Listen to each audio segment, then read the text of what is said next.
नमस्कार दोस्तों, आज का हमारा जो अगला टॉपिक होने वाला है वो है सबसे पहला और सबसे इम्पॉर्टेंट टॉपिक, जो परीक्षा में बहुत ज़्यादा पूछा जाता है। यानी कि ज़्यादातर एग्ज़ाम में अगर हम देखें तो इस क्वेश्चन का नाम हर एग्ज़ाम में हमें देखने को मिलता है। अब आप पूछेंगे वो क्वेश्चन कौन सा है, तो क्वेश्चन ये है कि जो हमारी निर्वात की विद्युतशीलता एप्सिलॉन नॉट और निर्वात की चुंबकशीलता म्यू नॉट होते हैं, इन दोनों में आपस में क्या संबंध होता है। आइए जानते हैं कि म्यू नॉट और एप्सिलॉन नॉट, जैसा कि हमने स्थिर वैद्युतिकी में पढ़ा है, एप्सिलॉन नॉट निर्वात की विद्युतशीलता है और हम यहाँ मैग्नेट में पढ़ रहे हैं कि हमारा जो म्यू नॉट है वो निर्वात की चुंबकशीलता होती है। तो बच्चों आइए आज जानते हैं हम लोग कि म्यू नॉट और एप्सिलॉन नॉट एक दूसरे से किस प्रकार जुड़े हुए हैं। लेकिन उससे पहले यदि आप चैनल पर पहली बार आए हैं तो चैनल को आप बगल में जो सब्सक्राइब का बटन है उसे दबा लें और बेल आइकन को भी दबा लें। और अगर वीडियो अच्छी लगे लास्ट तक देखना ज़रूर। अगर वीडियो अच्छी लगे और बात समझ में आ जाए तो लाइक करना बिल्कुल मत भूलिएगा। चलते हैं आज के अपने पहले टॉपिक पे, म्यू नॉट और एप्सिलॉन नॉट में संबंध निकालें। सबसे पहले लिखते हैं, जैसा कि हम जानते हैं हमारा जो एक क्वेश्चन होता है 1/4 पाई एप्सिलॉन नॉट, इसकी वैल्यू होती है 9 × 10⁻⁹ और इसे आप समीकरण 1 भी बना सकते हैं। तथा हम ये भी जानते हैं, ऐसा लिख सकते हैं, हम जानते हैं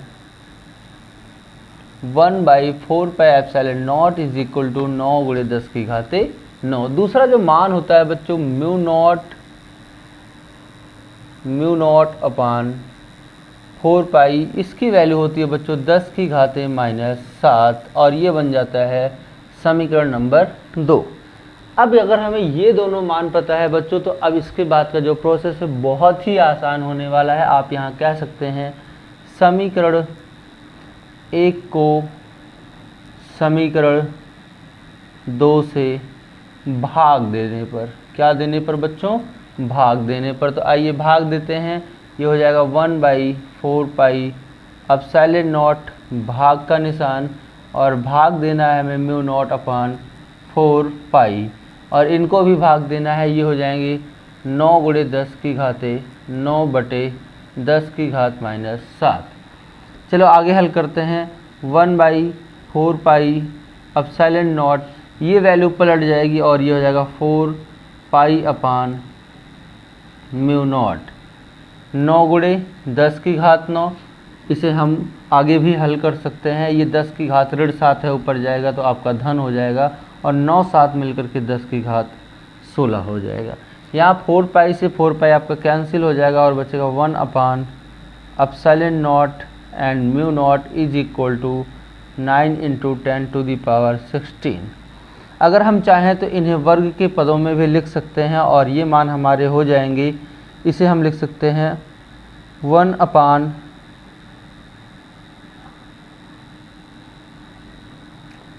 epsilon naught mu naught is equal to 3 × 10⁸ का होल स्क्वायर। और यहाँ पर हम देखें तो 3 × 10⁸ होती है, ये निर्वात में प्रकाश की चाल के बराबर होती है और इसे हम लिख सकते हैं 1/एप्सिलॉन naught mu naught is equal to c⁻²। इधर वर्ग है, इधर आके वर्गमूल बनेगा और हो जाएगा c इज इक्वल टू 1 का वर्गमूल 1 होगा और एप्सिलॉन नॉट और म्यू नॉट इस वर्गमूल के अंदर। ये होता है बच्चों म्यू नॉट और एप्सिलॉन नॉट में संबंध। अब इसके बाद का जो हमारा अगला टॉपिक होने वाला है वो टॉपिक ये है बच्चों कि देखो, जैसे ओरस्टेड ने बताया था कि किसी भी चालक तार में हम जब धारा प्रवाहित करते हैं बच्चों, तो चालक तार के चारों तरफ चुंबकीय क्षेत्र स्थापित हो जाता है। बायो और सेवर्ट ने ये बताया कि जब हम धारा प्रवाहित करते हैं तो उस धारा के कारण चुंबकीय क्षेत्र कितना उत्पन्न हो सकता है, जिसके बारे में हमने ठीक इसके पहले वाली वीडियो में जाना कि उसमें जो चुंबकीय क्षेत्र है उसका मात्रक क्या होता है, उसकी बीमा क्या होती है, आदि अलग अलग चीज़ों को हम लोगों ने जान रखा है। अभी यहाँ पे जो अच्छा एक चीज़ और जाना, वहाँ पे म्यू नॉट यानी कि जो हमारा निर्वात की विद्युतशीलता थी, इसका मात्रक भी जाना, इसका बीमा भी जाना। अब यहाँ पे हमें जो नया पढ़ने वाले हैं, देखो अभी तक यहाँ पे चुंबकीय क्षेत्र का मान बताया लोगों ने, सारी चीज़ें बताई, एक चीज़ किसी वैज्ञानिक ने अभी तक नहीं बताई, और वो अब आज हम यहाँ पे पढ़ने वाले हैं, जो था कि जब भी हम तार में धारा प्रवाहित करते हैं तो उस चालक तार के चारों तरफ जो चुंबकीय क्षेत्र उत्पन्न होता है, वो चुंबकीय क्षेत्र की दिशा क्या होती है। बच्चों, आज का हमारा यही अगला और सबसे इम्पोर्टेंट टॉपिक होने वाला है। तो अगला टॉपिक है हमारा चालक तार में धारा प्रवाहित होने पर चुंबकीय क्षेत्र की दिशा ज्ञात करना।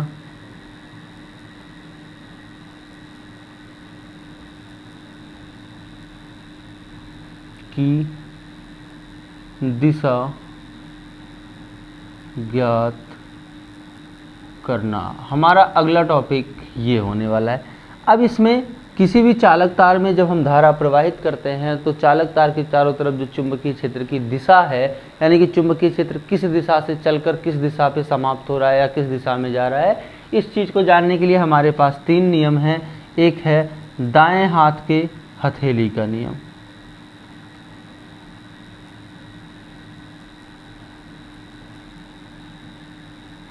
दाएं हाथ के हथेली का नियम। दूसरा है बच्चों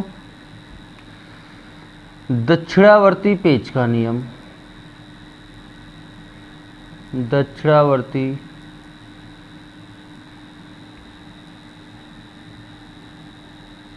पेच का नियम। और तीसरा नियम है दाएं हाथ के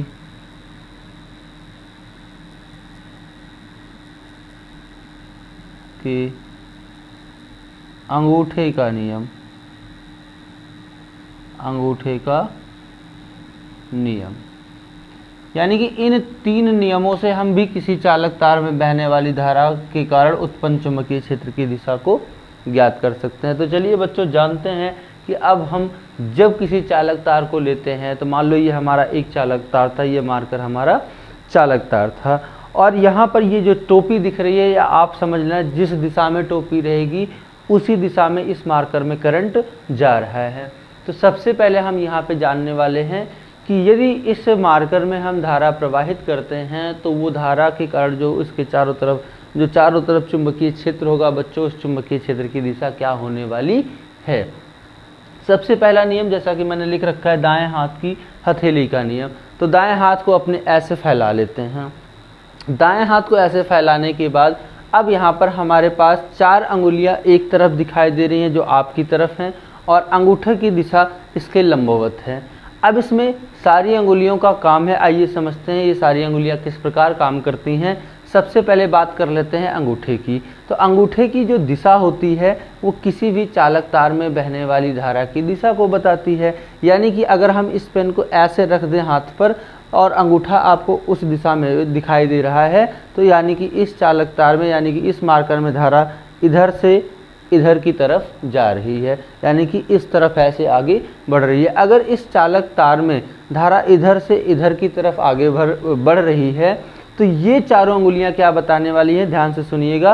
अंगूठा बताएगा चालक में बहने वाली धारा की दिशा, और ये चारों अंगुलियां जो आप सामने देख रहे हैं, ये चारों अंगुलियां आपको बताएंगी उस दिशा को जिस दिशा में हमें चुंबकीय क्षेत्र ज्ञात करना है। अर्थात चारों अंगुलियां इंडिकेट कर रही हैं कि आपको इस तार के इस तरफ, यानी कि इधर अगर आपको चुंबकीय क्षेत्र ज्ञात करना है तो इस तरफ आपको जो चुंबकीय क्षेत्र की दिशा होगी वो दिशा होगी हथेली के जिस हिस्से से हम धक्का देते हैं।